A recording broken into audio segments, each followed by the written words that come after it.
We have had a meeting, we have discussed, and we have reached a solution to what we have discussed, that's all. We let you know as time progresses. Picketing is a constitutional right. You have been informed by the county commissioner.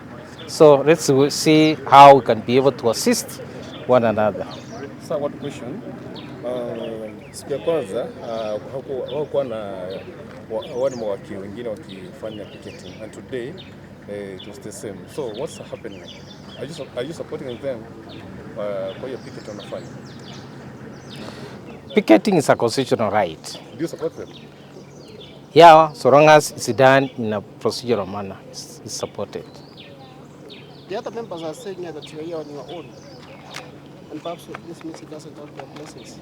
You have not given the names of those who have said so. Wacha tuwashukuru, and I think I want to just confirm to you that we have been having a consultative meeting this afternoon that is comprising of stakeholders who are involved in land matters in the county, the land registrar, the LSK, county security team. The objective of this meeting has been to ensure that we don't interrupt service delivery at the lands office.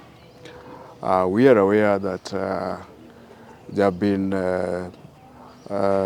reforms that have been initiated at the office, and we wanted the same to be cascaded down to the sub-counties so that wananchi are kept abreast and they're informed of what is expected of them.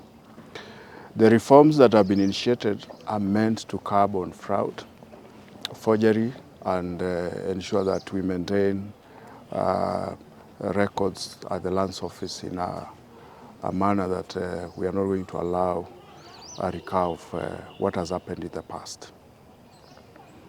Picketing is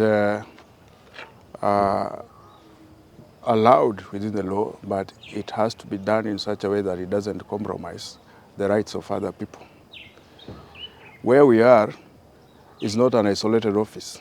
We have other national government offices and county government offices.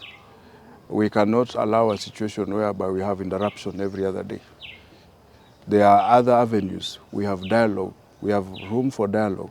We have avenues to listen to those petitions and agree on the way forward. And I'm happy that's why we have a chair of the LSK here. And we have agreed that picketing demonstrations may not be a solution to raising concern. Yeah.